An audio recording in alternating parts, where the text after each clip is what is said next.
सुधा समाधान।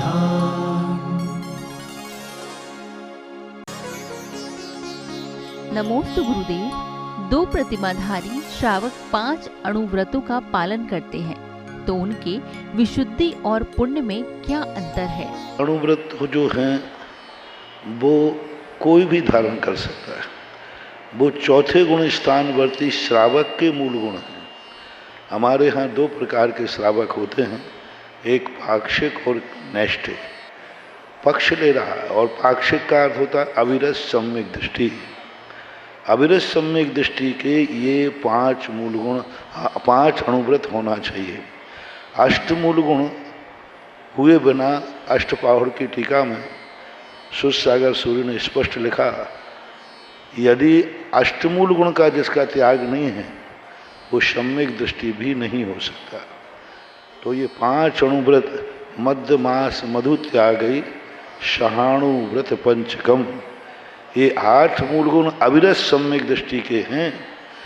जो लोग ये कहते हैं चारित मोह बस लेस न संयम, यानी हमें किंचित मात्र भी संयम नहीं होता, तो संयम का अर्थ वहाँ ये नैतिक संयम नहीं, सप्त व्यसन का त्याग करना संयम नहीं है, 5 अणुव्रत धारण करना ये संयम नहीं है, रात्रि भोजन त्याग कर देना संयम नहीं है, छना पानी पी लेना का नाम संयम नहीं है, मर्यादित भोजन करने का नाम संयम नहीं है।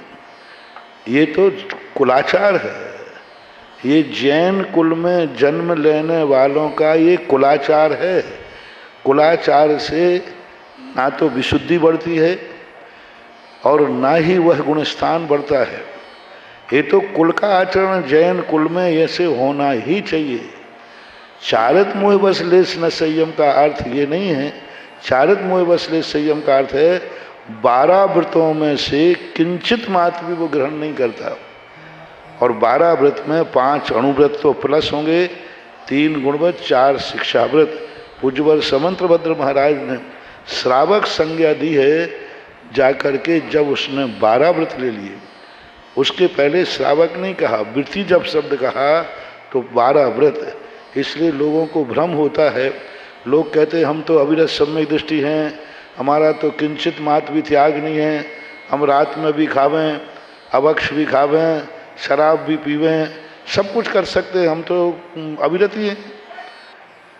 अविरत नहीं, अरे अविरत भली हो तुम, लेकिन कुलाचार है कि नहीं? तुम जैन कुलीन हो, तो जैन श्रावक का जो कुलाचार है उसके अंदर ये अणुव्रत आते हैं। प्रत्येक जैनी के 8 वर्ष अंतर्मुहूर्त के बाद अणुव्रत होना ही चाहिए, भी नहीं कह रहा हूँ, होना ही चाहिए। उसके बिना वो जैनी हो ही नहीं सकता। जो जैन कुल में जन्म नहीं लिए हैं, आदि जो हैं, जो निम्न कुल आदि में हैं, उनकी व्यवस्था अलग है, उनकी चर्या अलग है, हमारा कुलाचार अलग है। इसलिए जिनसेन स्वामी ने महापुराण में एक धर्माचार और एक कुलाचार की चर्चा की। उन्होंने कहा कि जैन कुलाचार भी है, इसलिए ये सब जैनियों का रात्रि भोजन, पानी छानना, ये सब जैन कुल के कुलाचार हैं। और धर्म कब से आएगा? धर्म जब व्यक्ति 12 व्रतों को अंगीकार करेगा तब कहीं श्रावक की कोटि में आता है। नमोस्तु गुरुदेव। वर्तमान में नीच गोत्र वाले ऊपर बैठ रहे हैं और ऊंच गोत्र वाले नीचे बैठ रहे हैं, ये कहाँ तक सही है? ये तो सब हमारी खुद की विशुद्धि का अभाव, हमारी विनाशकालीन विपरीत बुद्धि का कारण, पाश्चात्य संस्कृति का प्रभाव। पाश्चात्य संस्कृति का जो प्रभाव है उन कारण से ऐसा हो गया। और हजारों साल से एक युक्ति चल रही है ना, रामचंद्र कह गए सिया से, ऐसा कलयुग आएगा, हंस चुनेगा दाना पानी, कौआ मोती खाएगा।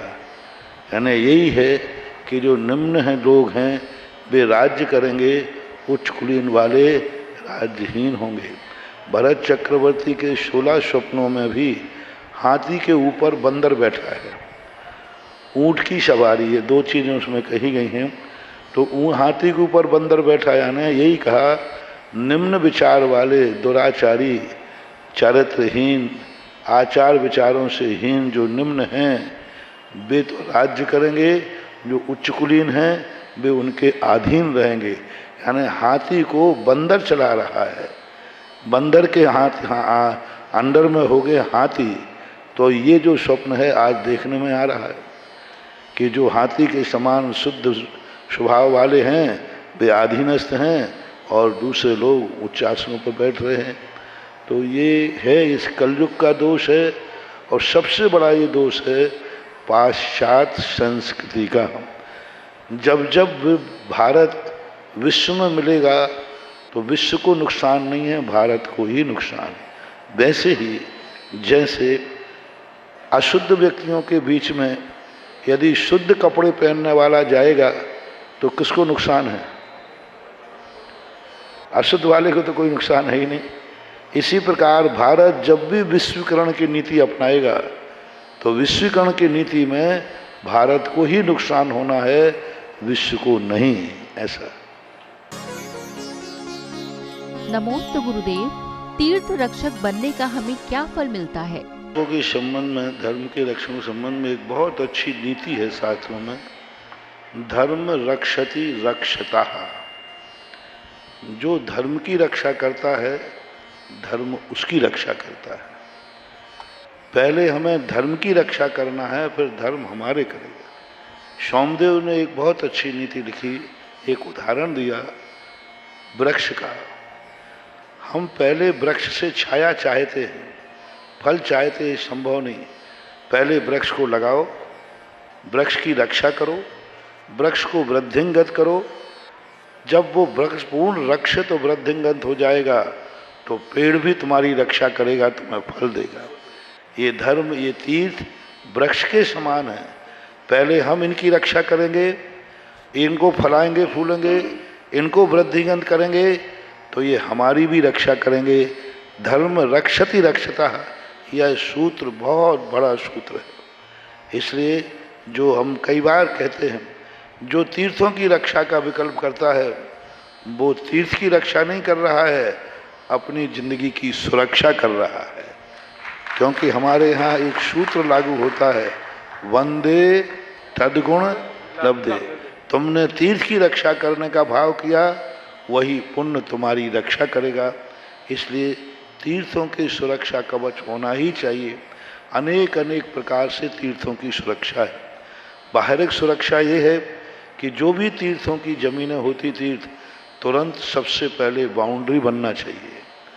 आज यदि सारे तीर्थ क्षेत्रों की हमारी बाउंड्री होती तो आज हमारे तीर्थ क्षेत्र नहीं लुटते। चाहे गिरनार हो, चाहे सम्मेद शिखर हो, कोई भी क्षेत्र हो, सबसे पहले आजकल तो मैंने नियम ही बना दिया, जब भी कोई तीर्थ क्षेत्र पहले मेरे पास कोई आशीर्वाद लेने आता है या बनाता है, हम सबसे पहले कहते हैं सबसे पहले उसकी बाउंड्री बनाओ। बाउंड्री बना कर लॉक ऑफ की करो, उसके बाद फिर मेरे से बात करो। सारे क्षेत्रों में इसी कारण उठे। आज गोमटेश बाहु इंदौर की जो गोमटगिरी है, गोमटगिरी आज हमें सैकड़ों कई वर्षों पहले मिला था। यदि हम बाउंड्री बना लेते तो आज ये झगड़ा नहीं होता। क्योंकि जिस समय तीर्थ बनता है उस समय उसकी कीमत नहीं होती। जब तीर्थ वृद्धि को प्राप्त होता है तो लोगों की भी नीयत खराब हो जाती है। तो सारे भारत से मेरा कहना है, चाहे मंदिर बनाओ या ना बनाओ, कुछ करो या नहीं करो, जो मंदिरों की जमीन पड़ी है सबसे पहले बाउंड्री बनाओ। और बाउंड्री बना करके एक बोरिंग और एक बिजली का मीटर लेकर के गवर्नमेंट को रजिस्टर्ड करा दो। क्योंकि ये दो प्रूफ माने जाते हैं। तुमने बाउंड्री बना दी, कल के दिन कोई दावा कर दे कि हमने बाउंड्री बनाई, तो बाउंड्री में लिखा थोड़ी है। कोई भी दावा कर सकता है ये बाउंड्री मैंने बनाई थी। तो उसका एक ही प्रमाण है कि एक बोरिंग खोद दीजिए और एक बिजली का मीटर ले लीजिए। ये दो चीज़ें लेने पर फिर कोई भी उस जमीन पर कभी कब्जा नहीं कर सकता। और उसके बाद जो तीर्थ क्षेत्र बने उनकी बनाने के साथ साथ सुरक्षा। खजुराहो के अंदर प्रशस्ति में लिखा है, मंदिर निर्माता ने सन 1981 में जब गए तब वहाँ के शिलालेख की चर्चा हुई। कितना बड़ा बात की उन्होंने, मैंने जो मंदिर बनाया है, जो इस मंदिर की सुरक्षा करेगा, सेवा पूजा करेगा, आगे रक्षा करेगा, उसके दास का मैं दास माना जाऊं। कितनी बड़ी बात की। मंदिर बनाने वाला कह रहा है जो इस मंदिर की रक्षा करेगा उसके दास का दास मैं माना जाऊं। ये है, तो इससे सिद्ध है बनाने से ज़्यादा सुरक्षा करना बहुत ज़रूरी है। मैं तुम्हारे समझने के लिए उदाहरण देता हूँ, बच्चे को जन्म देना और बच्चे की सुरक्षा करना, दोनों में बड़ा पुण्य का कार्य कौन सा है? एक बच्चा जन्म दे रहा है और एक बच्चे को पाल करके सुरक्षित कर रहा है। तो सुरक्षित करना, पालना करना ये बहुत बड़ी चीज़ है। हर व्यक्ति को जिस तरह से हो उसको सुरक्षित समृद्ध करना चाहिए। नमोस्तु गुरुदेव, मेरा टेम्पल डे पर्युषण पर्व के पहले दिन है, तो मुझे अपना टेम्पल डे कैसे मनाना चाहिए?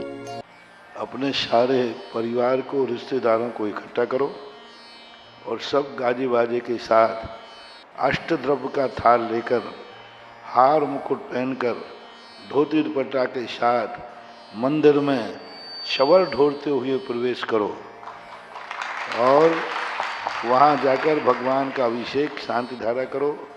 शक्ति प्रमाण यदि हो सके तो विधान करो और विधान के साथ अष्ट मूल गुण धारण करो। अष्ट मूल गुणों को धारण करने के साथ ही 8 वर्ष के बाद की शुरुआत होना चाहिए। और अष्टमूल सभी जानते हैं, उन अष्टमूल गुणों को जो जैनों का कुलाचार है। नमोस्तु गुरुदेव, जिन मंदिरों में कुएं का जल न हो तो क्या हम अभिषेक नारियल पानी या डाव के पानी से कर सकते हैं? नहीं करना चाहिए। नारियल आदि का जल जो है अभिषेक के योग्य नहीं है, क्योंकि उसमें इतनी मिठासता है कि चींटियों का मूर्ति के अंदर जगह जगह प्रक्षाल आसन आदि में कहीं ना कहीं से वो रुक जाएगा और वहाँ असंख्यात जीवों की उत्पत्ति हो जाएगी और फिर दूसरे दिन उनको निकालोगे तो वे वहीं मरण को प्राप्त हो जाएंगे। और 30 जीवों का मूर्ति के ऊपर मरण को प्राप्त होना वो बहुत बड़ा नुकसानदायक है। बिना अभिषेक के रह जाए तो रह जाए, लेकिन इस प्रकार नहीं, जल से ही करना चाहिए। हाँ, ठीक है। नमोस्तु गुरुदेव, अकंपनाचार्य आदि 700 मुनियों पर घोर उपसर्ग होने पर उन्होंने निमित्त ज्ञान का प्रयोग क्यों नहीं किया था? किस लिए करते, क्यों करते? साधु अपने लिए किसी भी शक्ति का प्रयोग नहीं करता। उन मुनियों में इतनी शक्ति थी कि वे चाहते तो इन चारों को कीलित कर सकते थे, वे चाहते तो इस उपसर्ग को चुटकियों में उड़ा सकते थे, लेकिन साधु अपने ऊपर आए हुए उपसर्ग का, अपनी शक्तियों का प्रयोग नहीं करता। स्वयं के उपसर्ग टालने के लिए अवधि ज्ञान का प्रयोग नहीं करता। क्या ऋषभदेव अवधि ज्ञान नहीं लगा सकते थे? सर्वावधि अवधि ज्ञान था कि हमें कितने दिन के बाद आहार मिलेगा। 7 महीने 8 दिन तक घूमते रहे वो। अरे पहले ही दिन उठने के पहले ही अवधि ज्ञान लगा लेते कि हमें 7 महीने के बाद आहार मिलेगा। तो ये बार बार सारी दुनिया को परेशान किया, स्वयं परेशान होते रहे। उतनी देर में वो ध्यान करते ना, वहाँ कैलाश पर्वत से प्रतिदिन आते, आहार को उठते, अवधि ज्ञान क्यों नहीं लगा लिया? दूसरा, जन्म से अवधि ज्ञान था, दीक्षा लेते समय अवधि ज्ञान क्यों नहीं लगाया कि हमें 1000 वर्ष बाद केवल ज्ञान होगा? हमारे घातिया कर्मों का अभी से दीक्षा लेके क्या करेंगे? तो अवधि ज्ञान जो होता है वो किसी विशेष कार्य के समय करुणा के लिए, दया के लिए, धर्म की रक्षा के लिए महान आत्माएं प्रयोग करते हैं। उपसर्ग निवारण के लिए, स्वयं के उपसर्ग निवारण के लिए उनका प्रयोग नहीं करते, क्योंकि वो उसको निर्जरा का साधन मानते हैं, इसलिए। नमोस्तु गुरुदेव, आपके जीवन में कुछ ऐसे मोड़ आते होंगे जब आपको आचार्य श्री की जरूरत होती होगी, ऐसे में आप क्या करते हो? हमारे पास तो सदा आचार्य श्री रहते हैं और मैं उनके पास रहता हूँ, मुझे ऐसा मौका कभी आता ही नहीं, क्योंकि गुरुओं के द्वारा सूत्र दिए जाते हैं, उन सूत्रों को उनके अभाव में भी उनकी उपस्थिति का लाभ मिल जाता है। जब पूज्य गुरुदेव जब आचार्य श्री का विहार कर रहे थे नैनागिर में पहली बार, तब आचार्य श्री से पूछा कि इस दुनिया में बहुत विचित्र लोग हैं, ये दुनिया में लोग कैसे कैसे लोग हैं, कैसे लोग करेंगे, कैसे रहेंगे, क्या कहेंगे। तो आचार्य श्री ने एक बात कहा, जाओ हाथी के समान विचरण करना। अब ये सूत्र दे दिया उन्होंने, वो नहीं आए, उनके साथ ये सूत्र आ गया कि जाओ जैसे हाथी विचरण करता है तो कुत्ते जरूर भौंकते हैं, और हाथी निकले और कुत्ते ना भौंकें तो हाथी नकली है, और कुत्ते भौंकें और हाथी मुड़ के देखे तो हाथी नकली है। अब ये कितना बड़ा उन्होंने सूत्र दे दिया। अब गुरु मेरे पास सदा साथ है, सदा साथ है। ऐसी विपरीत परिस्थिति आती है तो उनका सूत्र साथ होता है। गुरु साथ रहें या नहीं रहें, उनकी आज्ञा, उनका उपदेश, उनके सूत्र यदि हमारे साथ हैं तो गुरु के सद्भाव का पूरा पूरा लाभ उनके सूत्र दे देते हैं। ऐसे बहुत सारे सूत्र होते हैं। हमें गुरु मिले, गुरु साथ देवे या ना देवे, क्योंकि गुरु की भी मर्यादा होती है, शिष्यों की मर्यादा होती है, क्योंकि सब माता पिता होते हैं। बेटा घर से बाहर भी जाता है, बेटा घर के पिता भी घर से बाहर जाता है, लेकिन हमारे आचार्य से हमेशा ही कहते हैं, जो आज्ञा में रह रहा है वो सदा मेरे साथ रह रहा है। हम लोगों ने कहा कि आचार्य से हम लोगों को आप बाहर भेज रहे हो, बोले मैं तो नहीं भेज रहा हूं, मैं तो नहीं भेज रहा हूं। जब किसी व्यक्ति के ज्यादा बाल बच्चे हो जाएं, व्यापार बड़ा हो जाए, तो वो अपना ऑफिस एक ही स्थान पे खोलता है कि जगह जगह खोलता है।